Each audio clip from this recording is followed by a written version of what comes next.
Vamos falar também, Edu, agora das declarações do presidente Lula durante esse final de semana. Acho que você separou alguns trechos e alguns pontos que você gostaria de destacar, né? A gente tem até vídeo de dois trechinhos em relação à parte econômica, e eu trouxe até uma coisa para mostrar para vocês. Trouxe um livro aqui, e vocês vão entender o que eu estou falando. Vamos ver os trechos do Lula primeiro, vamos lá. Você nunca me viu bater no Banco Central. Eu não bato no Banco Central porque o Banco Central não é gente, é um banco. Tá? O que eu discordo é da política. É isso. É isso. Quem concorda com a política de juros a 3,75 defenda publicamente. Eu não concordo. Nós não temos inflação que garanta qualquer argumento de dizer nós precisamos manter a taxa de juros alta porque nós não vamos cumprir a meta. Eu não quero nem discutir isso outra vez, porque a meta é o Conselho Monetário que determina. Se ele determinar 1, vai ser mais difícil alcançar. Se determinar 0, vai ser mais difícil alcançar. Se determinar 3, ele não está alcançando. Ora, então você pode mudar a hora que você quiser. O que eu falo é o seguinte: a sociedade brasileira, os varejistas brasileiros, os empresários brasileiros, os trabalhadores brasileiros não suportam mais a taxa de juros. O desemprego está começando a mostrar a sua cara no setor de comércio. Muitas lojas estão quebrando, estão fechando. Então, se a gente quiser gerar emprego no país, nós vamos ter que ter crédito. Crédito para o trabalhador, crédito consignado. Nós vamos ter que ter crédito para o pequeno e médio empreendedor individual. Nós vamos ter crédito para as grandes empresas. Senão, o país não cresce. Espetacular. Vamos agora já emendar na outra fala, porque aí depois a gente faz um comentário sobre todas as... Espetacular. Espetacular essa fala sobre o Banco Central, né? Eu não tenho raiva do Banco Central, porque o Banco Central não é nem gente. Eu não bato. É, espetacular, espetacular. Vamos para a segunda fala, vamos lá. Eu não entrei contra a privatização da Eletrobras. Eu ainda pretendo entrar. O que eu entrei foi o seguinte: eu vou lhe dizer uma coisa. A Eletrobras, ela foi privatizada. O Estado brasileiro tem 43% das ações e nós só temos 8% dos votos.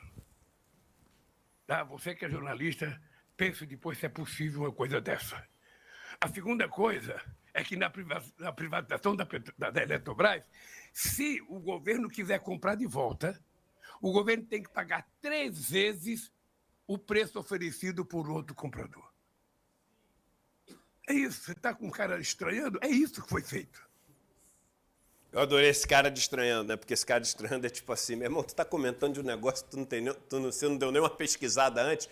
E vamos ver o que o Lira, hoje, falou sobre isso, né? Tem uma manchete aqui dizendo o seguinte: intenção de Lula de questionar privatização da Eletrobras é preocupante, diz Lira. Presidente da Câmara afirma que o governo precisa compatibilizar a agenda progressista com maioria conservadora do Congresso. Esse aqui é o maior problema que a gente tem que enfrentar. O nosso Congresso, principalmente a Câmara, tá? Porque veja que não é só a maioria conservadora, porque no Senado a gente tem maioria conservadora também, mas a gente tem na Câmara o método Lira, porque o Pacheco é ultraconservador. O Pacheco está do lado de todos os empresários. O Pacheco está do lado da burguesia. O Pacheco defendeu o Bolsonaro durante todo o mandato de Bolsonaro. O Pacheco fez de tudo para tentar frear as CPIs, inclusive a da Covid. Inclusive a da Covid. O Pacheco fez de tudo para segurar os pedidos de impeachment em relação a Bolsonaro. Mas o Pacheco é um político defendendo a burguesia ultraconservador. O Lira, ele está um estágio além. Os dois são adversários do mundo que o campo progressista defende. Mas o Lira está um passo além. O Lira, desde o primeiro dia, está colocando o governo nas cordas, chantageando, conseguindo tudo que ele pede, porque ele está conseguindo tudo que ele pede. E sabe o que ele entregou em troca até agora? Zero. Zero. Tudo que o governo está tentando fazer de importante, ele está encontrando uma dificuldade tremenda. E essa dificuldade vai seguir para ele poder ter um elemento de barganha. Eu trouxe para vocês essa questão da Eletrobras, é muito interessante, porque eu tenho um livro, né? Esse livro foi um livro muito bom que eu li, ele chama-se aqui, ó, The Power Play. Deixa eu botar aqui na câmera 2, acho que dá para aparecer bem aqui, ó. The Power Play, está aqui na tela. É o livro de uma professora, ela é neozelandesa, é professora na Austrália, Sharon Bader. Eu li a primeira vez sobre esse livro no relatório do Banco Mundial, que fazia uma comparação sobre empresas do setor elétrico que foram privatizadas e empresas que permaneceram estatais. Porque o que as pessoas defendem, né, na privatização é que o seu serviço vai melhorar, você não vai ter mais apagões, vai ter uma competição, que é uma maluquice, até porque parte desse setor é monopólio natural, né, mas que você sabe-se lá de onde vai ter essa competição e que, enfim, tudo vai melhorar se você privatizar. E aí eles pegam países que privatizaram e países que não privatizaram e fazem a comparação. E aí, nesse relatório do Banco Mundial, eles falavam, olha, a conclusão é que, em relação à qualidade do serviço, não tem tanta diferença. Você tem um pouco mais de apagões quando você privatiza. E a tarifa, essa realmente tem diferença, ela é menor quando é pública.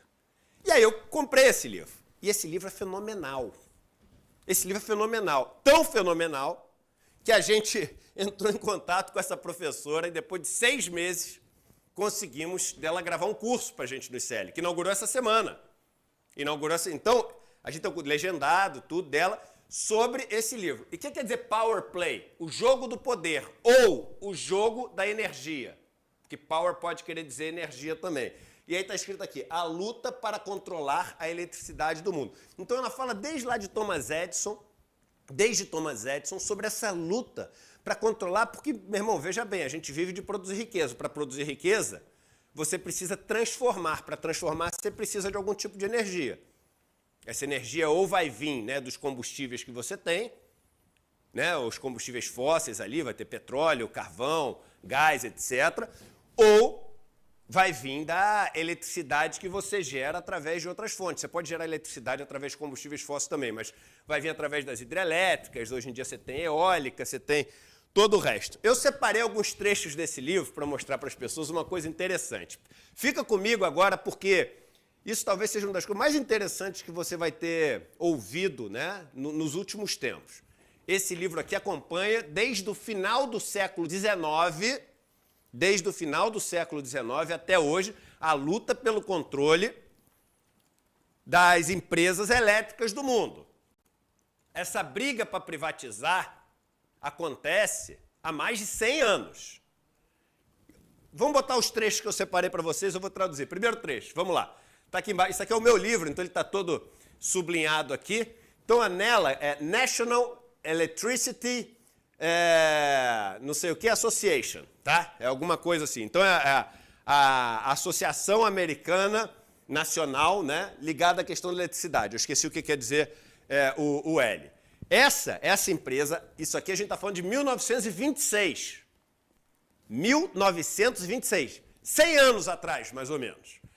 Gastou milhares de dólares criticando as universidades e as escolas de ensino médio, os textos que elas davam para os seus alunos, dizendo que eles eram desfavoráveis à privatização dessas empresas, as empresas privadas. Aí olha o que vem no relatório de 100 anos atrás, do cara que escreveu o relatório. Eu recentemente completei uma pesquisa de livros-textos normais usados nessas escolas públicas em diversos estados, e nesta pesquisa nós notamos uma tendência nas escolas. E eu sou levado irresistivelmente à conclusão que os esforços das escolas públicas parecem ser produzir e manufaturar socialistas e comunistas. Sabe a história do marxismo cultural, que a gente acha que é do Olavo de Carvalho? Sabe aquela história de que a gente acha que as escolas estão ensinando comunismo para as crianças? Sabe aquela história que a gente vê os bolsonaristas no plenário falando do texto, que hoje em dia o cara usa, porque tem um texto aqui, tem aquela mamadeira de piroca, era um negócio de fake news em relação a isso. Isso aqui, gente, Tem 100 anos. Isso aqui tem 100 anos, esse texto. Vamos para o próximo texto, que eu separei aqui para vocês. Vamos lá. Aqui, ó, 1920.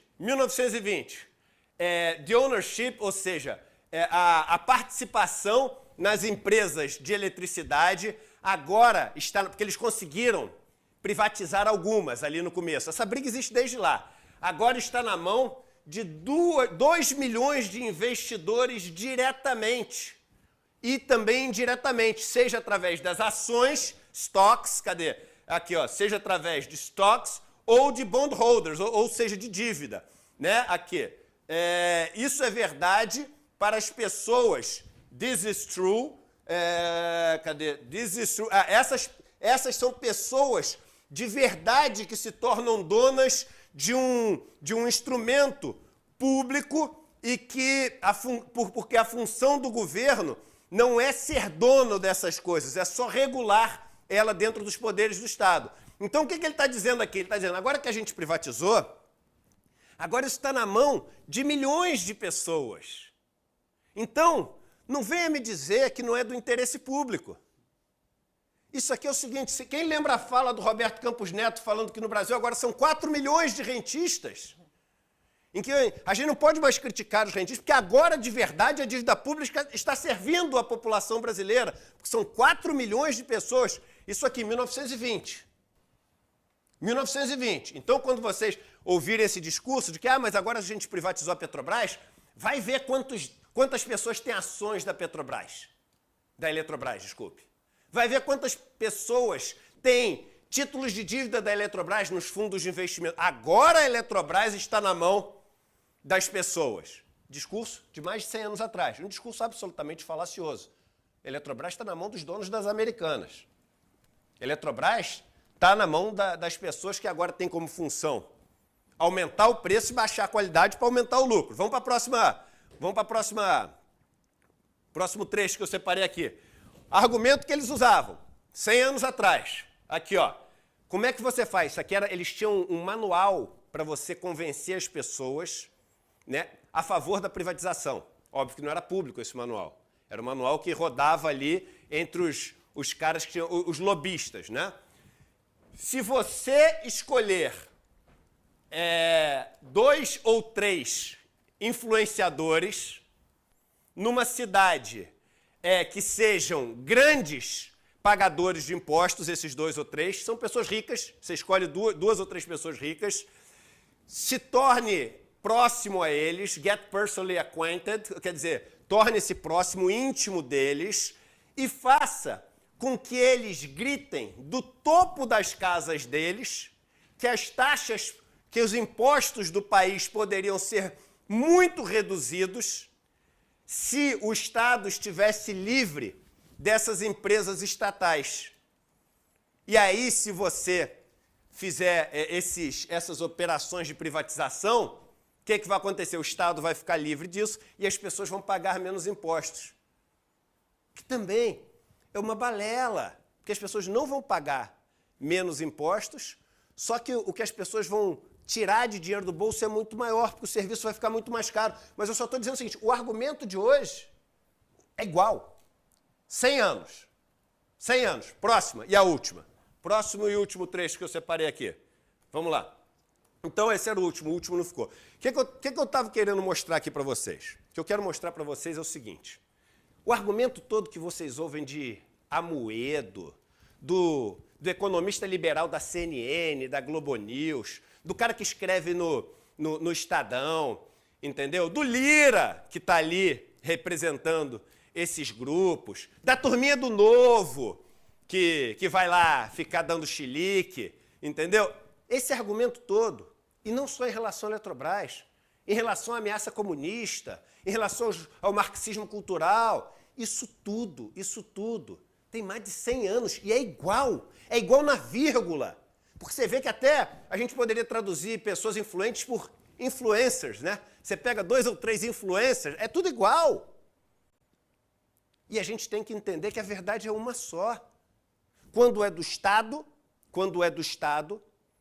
é orientado, é dirigido por alguém que foi votado por todos, que pode ter um monte de defeitos, que pode ser fruto de uma votação de um país que se acha democrático, mas é cheio de mecanismos para eleger pessoas que não zelam pelo bem-estar comum. Todos os problemas, mas a verdade é que quando é do Estado, é algo que está lá para servir a todos.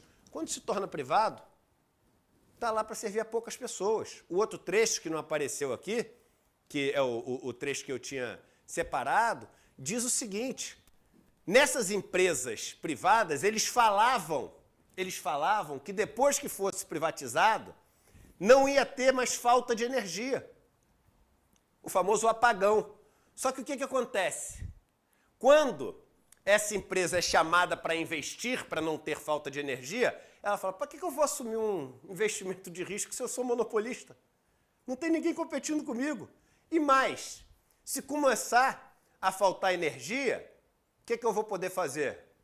Vou poder subir o preço. Então ela não tem incentivo nenhum para poder fazer. E o que aconteceu com todos esses países, nos Estados Unidos foi um desastre, quem não se lembra do que aconteceu na Califórnia nos anos 90, o escândalo da Enron nos Estados Unidos foi um desastre, a privatização nos Estados Unidos foi um desastre. Na Europa as empresas estão sendo reestatizadas, a Alemanha é o país que mais reestatiza empresas do setor elétrico, mas o importante é a gente saber o seguinte, o interesse é o mesmo há mais de 100 anos, fazer com que essas pessoas se apropriem de bens que o Estado construiu com o dinheiro de todo mundo e possam lucrar em monopólios naturais que são transferidos para a iniciativa privada, o interesse é o mesmo. E o pior, os argumentos são absolutamente iguais, sem tirar nem pôr nenhuma vírgula. E isso é importante vocês saberem. Quem for membro do ICL, faça um curso da Sharon Bader, faça um curso, que é um curso exatamente sobre esse livro, que a gente pediu por conta desse momento de Brasil que a gente está vivendo. Eu acho ótimo esse argumento de que privatiza que melhora e a gente não tem mais queda de energia. Quem mora em qualquer lugar do Brasil sabe que isso não é verdade. Eu moro aqui em São Paulo, na zona sul de São Paulo, e o que falta de energia elétrica, com qualquer chuvinha, com qualquer problema, é uma imensidão, né? Eu acho ótimo esse argumento quando a gente olha a lista das empresas mais reclamadas, por exemplo, no Procon. Então a gente sempre vê bancos, empresas de energia elétrica e outras empresas que eram privadas, que eram públicas, por exemplo, e foram privatizadas. Então é ótimo que esse argumento não tem nenhuma aderência na realidade das pessoas, né? Privatiza que melhora, tá aí. A gente privatizou, por exemplo, aqui em São Paulo agora algumas linhas da CPTM. Para quem não é de São Paulo, são os trens, né? Não é o metrô, é o trem de superfície.